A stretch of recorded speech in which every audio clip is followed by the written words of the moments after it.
우리는 오늘 성경 중에서도 가장 아름다운 사랑장이라고 불리는 고린도전서 13장을 함께 나누고 있죠.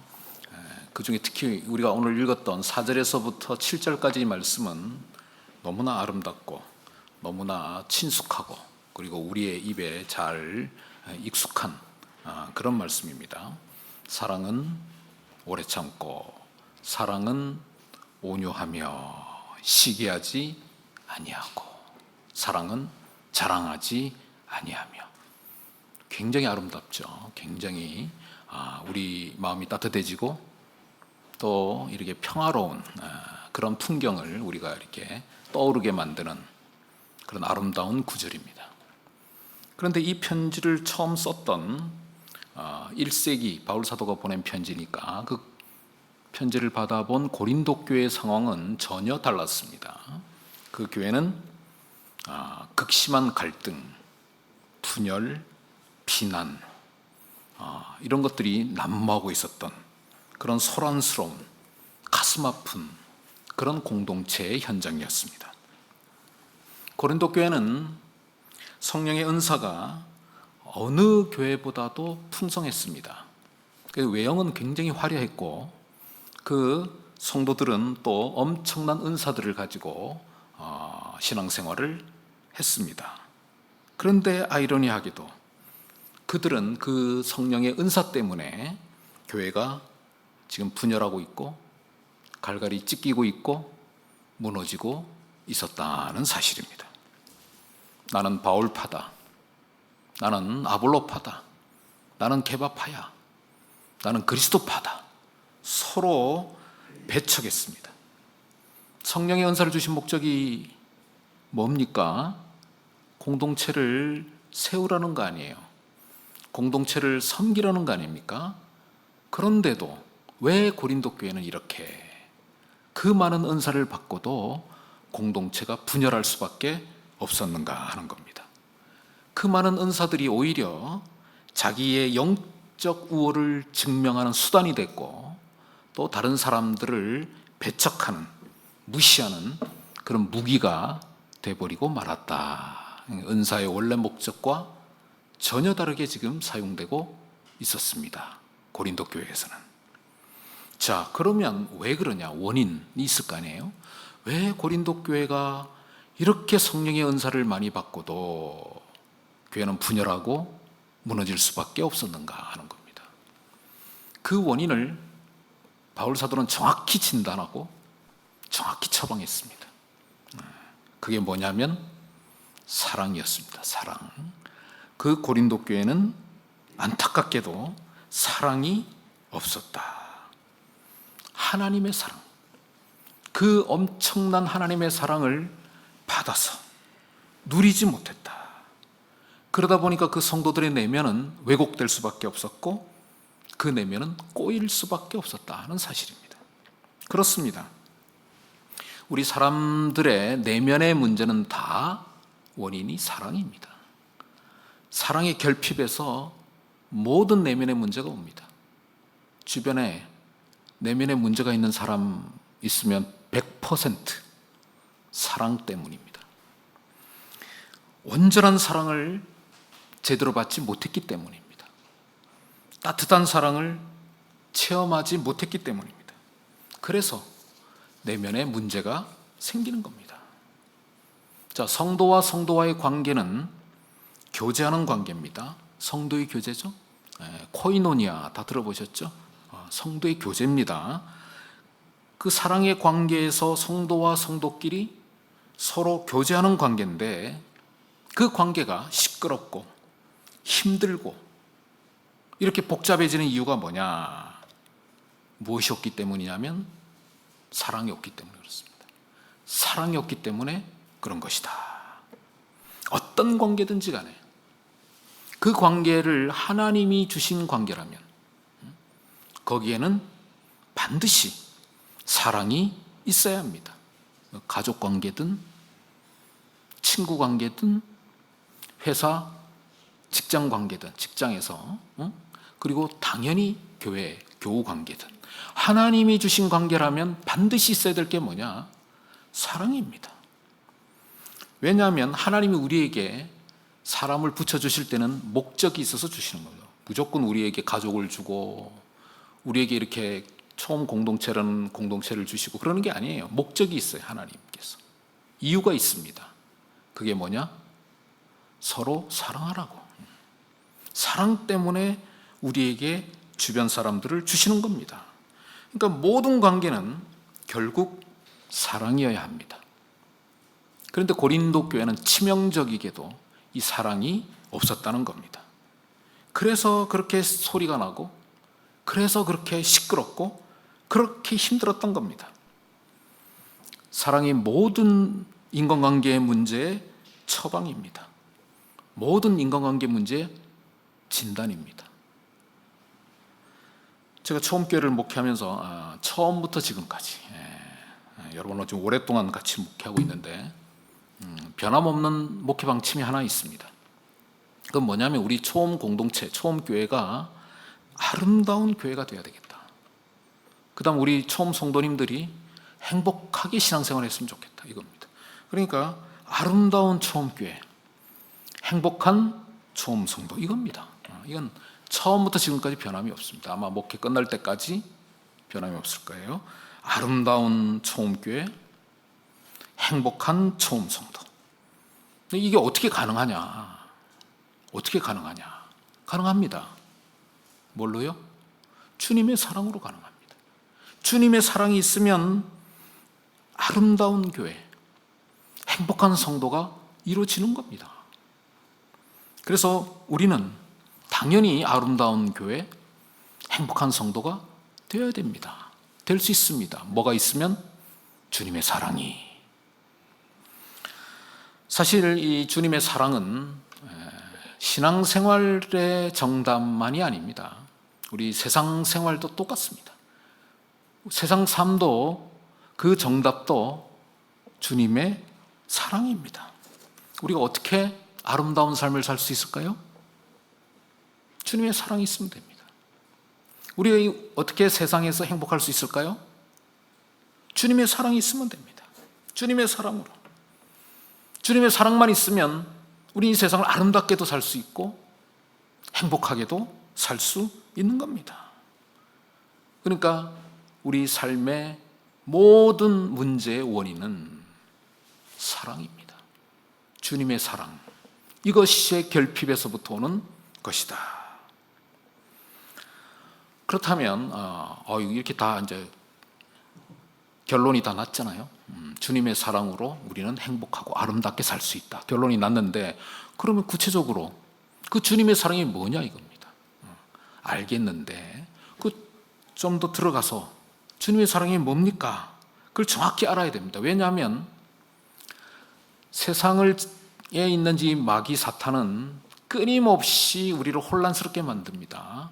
그리스도인들을 악한 죄악의 세상으로 끌고 가려고 계속 세상에 가라지를 뿌리는데 가장 치명적인 가라지가 뭐냐면 사랑에 대한 가라지입니다.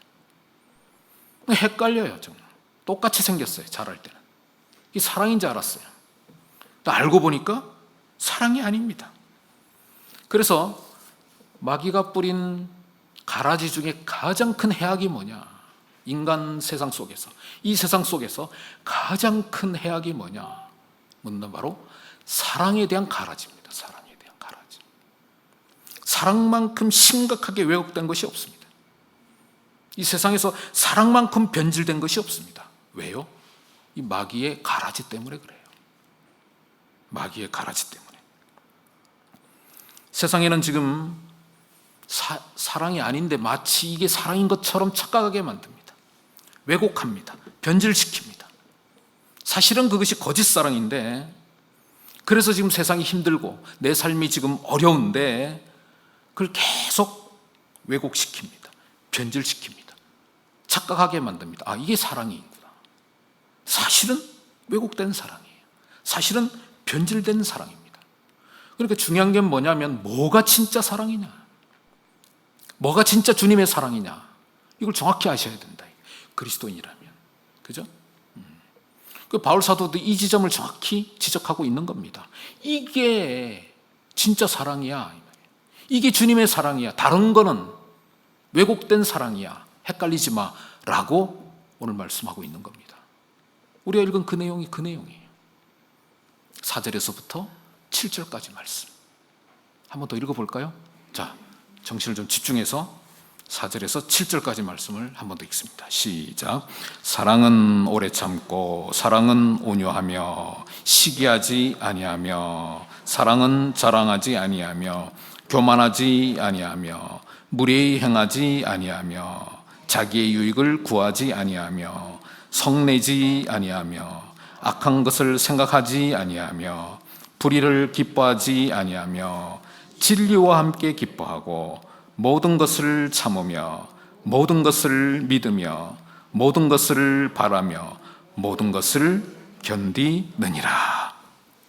바울 사도가 지금 진짜 사랑, 참된 사랑, 주님의 사랑은 이런 겁니다 라고 쭉 지금 4절에서 7절까지 말씀했습니다. 모두 몇 가지예요? 지금 몇 가지입니까? 못 세셨죠? 그래서 제가 세왔습니다. 너무 염려하지 마시고. 사랑은 이런 겁니다 하고 두 가지를 먼저 얘기합니다. 그리고는 8가지. 이거는 아니다, 아니하며 사랑은 이렇게 하는 것이 아니다 라고 8가지를 얘기합니다. 그리고 마지막에 5가지로 사랑은 이런 것이다 라고 다시 얘기합니다. 그래서 합쳐서 15가지를 얘기하고 있습니다. 굉장히 많죠. 사랑은 이런 거야 라고 15가지로 정리하고 있다. 굉장한 이 바울 사도가 쏟아내고 있는 것입니다. 왜 그럴까요? 그만큼 사랑이 왜곡되어 있다는 거예요. 그만큼 마귀가 사랑에 대한 가라지를 많이 뿌려놨다는 겁니다. 그래서 이건 아니야 라고 정확하게, 이거야 라고 정확하게 지금 바울 사도는 말씀하고 있는 겁니다. 이게 진짜 사랑이야. 마귀가 뿌린 사랑에 대한 가라지 중에 가장 심각한 게 뭐냐면 인간적인 욕심, 인간적인 욕망을 사랑이라고 착각하게 만든다는 거예요. 욕심과 욕망을 사랑으로 착각하게 만든다. 그 대표적인 것 중에 하나가 성적인 욕망이죠. 그걸 사랑으로 착각하게 만듭니다. 그래서 많은 사람들이 헷갈려가지고 선을 넘지 말아야 될 선을 넘어갑니다. 가치와 존엄을 다 내팽개칩니다. 그게 사랑인 줄 알고. 그러면서 삶을 망가뜨립니다. 이거 얼마나 안타까운지 몰라요. 왜요? 마귀가 뿌린 가라지 때문에 헷갈려서 그런 겁니다. 또 하나 오늘 본문 쭉 보면 마귀는 어떤 가라지를 뿌리냐면 이기심을 사랑이다 라고 한 자기 중심, 이기심이 있죠? 이기심이 자기 사랑이라는 거예요. 그러다 보니까 안타깝게도 사랑의 대상에게 고난을 주고 고통을 주고 힘들게 합니다. 그러면서 사랑이라 그래요. 난 널 사랑해서 그래 하는데 그 사랑을 받는 대상은 고통스러워합니다. 힘들어합니다. 왜 그러냐? 가라지 때문에 그런 겁니다. 헷갈려서 그런 겁니다. 이기심과 자기중심, 그 사랑 아닙니다. 그래서 바울 사도는 오늘 본문에서 제일 먼저 15가지를 쭉 얘기하면서 제일 첫 번째 뭐라고 얘기합니까? 사랑은 뭐라고요? 제일 먼저 오래 참는 것이다. 오래 참고 제일 먼저 말합니다. 사랑은 오래 참는 것이다. 그리고 7절 맨 마지막에 15번째로 사랑은 뭐라고 말씀합니까? 모든 것을 견디느니라. 이렇게 끝납니다. 그러니까 사랑은 오래 참고 견디는 게 사랑입니다. 오래 참고 견디는 게. 왜 바울 사도가 그러면 사랑을 이렇게 정의하고 있는가? 오래 참고 견디는 것이 사랑이라고 말씀하고 있는 것인가? 그건 바로 인간적인 욕심 때문에 그런 겁니다. 자, 한번 생각해 보세요. 인간적인 욕심, 인간적인 욕망 그 자체는 죄가 아닙니다. 그죠? 그 자체는 죄가 아니에요. 욕심과 욕망 자체는. 그런데 문제는 언제 발생하느냐? 그 욕망과 욕심 때문에 참지 못할 때, 그 욕망과 욕심 때문에 견디지 못할 때, 그때부터 문제가 심각해지는 겁니다. 아니, 배가 고픈데 배가 고픈서 먹고 싶은 욕망 생기는 거 그건 죄 아닙니다. 그건 당연한 거예요. 그런데 참지 못하고 훔쳐먹었다. 선을 넘은 겁니다. 문제가 발생하는 겁니다. 이게 문제가 되는 겁니다. 그러니까 욕망과 욕심으로 오염된 사랑, 그런 사랑은 참된 사랑이 아니죠. 진짜 참된 사랑은 뭐냐? 참고 견디는 것, 즉 기다리는 것, 이것이 참 사랑이라는 겁니다. 우리는 이 오염된 세상 속에서, 사랑이 오염되어 있습니다. 세상이 지금. 거기서 어떻게 우리가 주님의 사랑, 참된 사랑을 하면서 살 수 있을 것인가? 오래 참아야 됩니다. 오래 견뎌야 돼요. 기다려야 되는 겁니다. 인내하는 겁니다. 이게 사랑입니다. 하나님과의 관계도 마찬가지입니다. 여러분, 하나님이 우리를 너무나 사랑하시기 때문에, 그죠? 우리도 하나님 사랑하시길 여러분 다 원하시죠?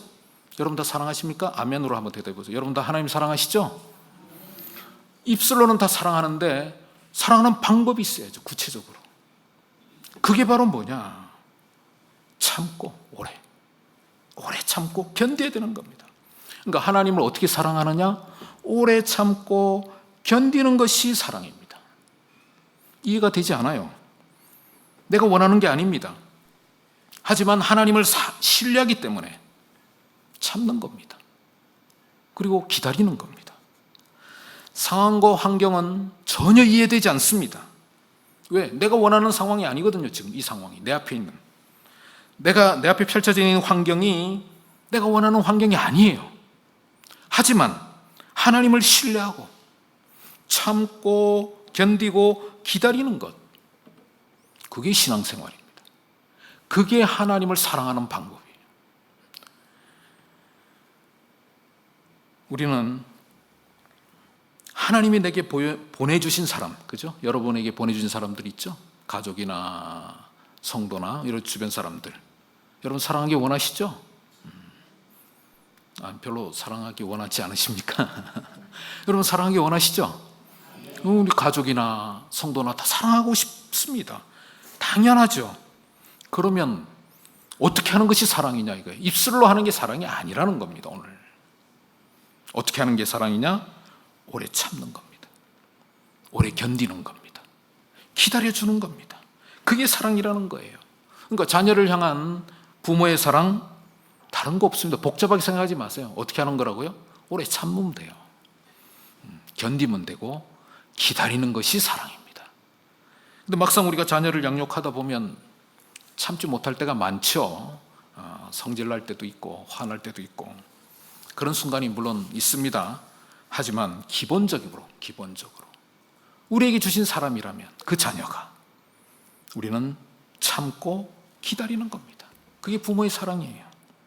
힘들고 어려워도, 심지어 실망스럽고 절망스러운 그 순간에도 끝까지 참고 견디고 기다려주는 것, 그게 사랑입니다. 이게 주님의 사랑입니다. 오늘 사랑에 대한 15가지 정의 중에 첫 번째, 사랑은 오래 참는 것이다. 또 하나 너무나 중요한 것, 그 다음 두 번째로 이어져 나옵니다. 이 두 가지를 먼저 말씀하셨다 그랬죠. 뭡니까? 그 다음에 나오는 게 사랑은 뭐라고요? 사랑은 온유한 것이다. 온유하며. 왜 이 말씀을 하시는가? 이 사탄 마귀는 우리의 욕망, 우리의 욕심을 왜곡시켜서 아까 어떻게 된다 그랬습니까? 이기심, 우리를 내 자기 중심, 그리고 교만, 이렇게까지 나가는 것이 사랑으로 헷갈리게 만듭니다. 이걸 잘 알고 있었던 바울 사도는 사랑은 온유한 것이다, 이렇게 말하고 있는 거예요. 오늘 본문에서 8가지 아니하며 나오죠. 여기 사랑은 이렇게 하지 않는 것이라는 게 8개 나와요. 시기하지 아니하며, 자랑하지 아니한다. 사랑은 교만하지 아니한다. 무례히 행하지 아니한다. 자기의 유익을 구하지 아니하며, 성내지 아니하며, 악한 것을 생각하지 아니하며, 불의를 기뻐하지 아니하며. 이 8가지예요. 한마디로 얘기하면 배려입니다. 배려. 온유함입니다. 온유함의 클라이막스는 배려입니다. 이기심, 자기중심, 교만의 반대말이 배려입니다. 진정한 사랑은 배려예요. 그러니까 배려는 성품이 아닙니다. 우리가 성품이라고 생각하기 쉬운데 아니에요. 영성입니다. 영성. 역사상 존재했던 가장 큰 온유함의 극치, 배려의 극치가 뭐였냐면 성육신 사건과 십자가 사건입니다. 그렇잖아요. 예수님이 우리를 구원하시기 위해 하나님께서, 전능하신 하나님께서 육신의 몸을 입고 이 땅에 오셨습니다. 그 성육신이죠. 왜요? 우리를 배려해서. 우리가 하나님께 가지를 못하니까 우리를 찾아오신 겁니다. 배려죠. 상대에 대한 배려. 십자가 사건. 우리 스스로 구원을 못하니까 주님께서 직접 찾아오셔서 대속 제물이 되어주셨잖아요. 그만한 배려는 배려의 극치입니다. 진정한 사랑은 배려다. 이기심, 자기중심, 교만을 벗어던지고 예수 그리스도와 같이 상대를, 다른 사람을 배려하는 것. 그게 사랑입니다. 자, 여기까지 말씀드리면 와, 알겠는데 그게 사랑이면 어떤 생각이 듭니까?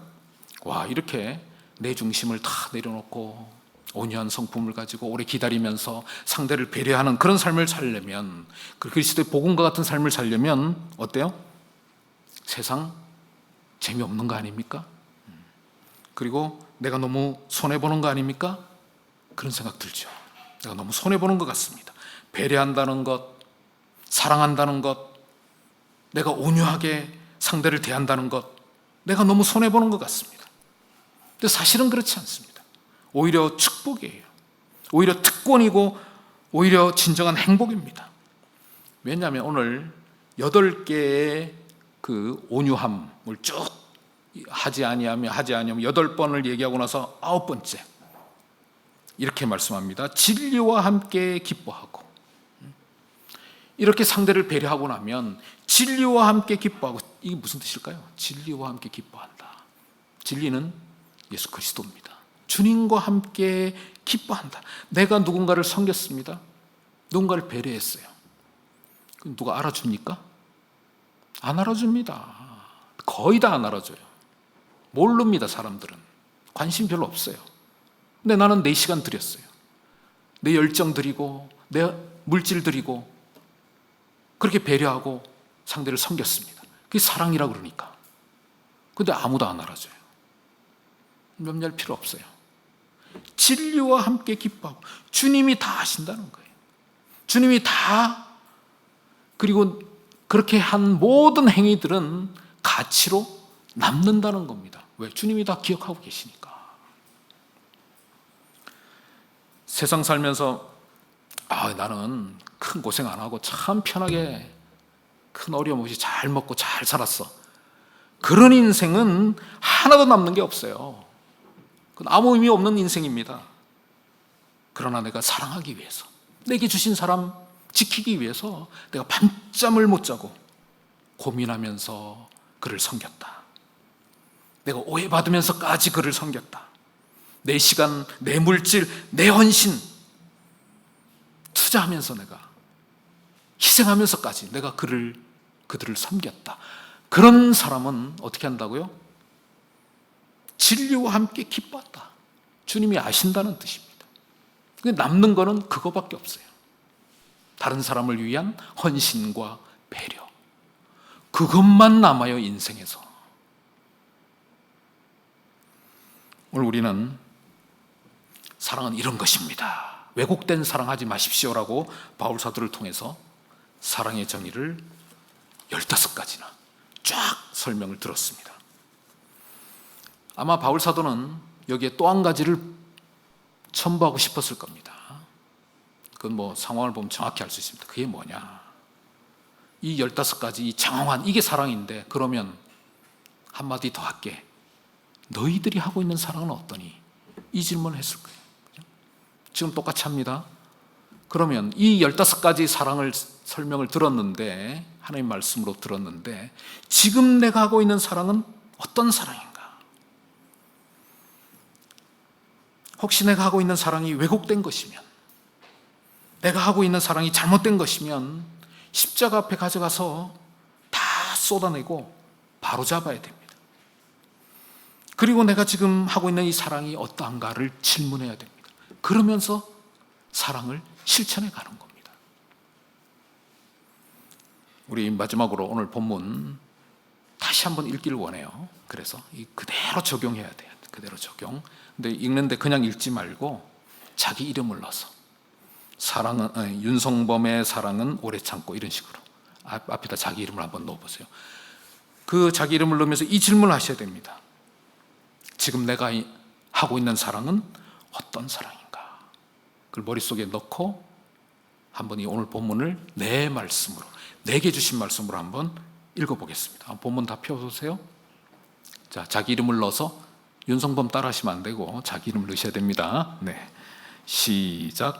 윤성범의 사랑은 오래 참고, 윤성범의 사랑은 온유하며, 윤성범의 사랑은 시기하지 아니하며, 윤성범의 사랑은 자랑하지 아니하며, 윤성범의 사랑은 교만하지 아니하며, 윤성범의 사랑은 무례히 행하지 아니하며, 윤성범의 사랑은 자기의 유익을 구하지 아니하며, 윤성범의 사랑은 성내지 아니하며, 윤성범의 사랑은 악한 것을 생각하지 아니하며, 윤성범의 사랑은 불의를 기뻐하지 아니하며, 윤성범의 사랑은 진리와 함께 기뻐하고, 윤성범의 사랑은 모든 것을 참으며, 윤성범의 사랑은 모든 것을 믿으며, 윤성범의 사랑은 모든 것을 바라며, 윤성범의 사랑은 모든 것을 견디느니라. 기도하겠습니다.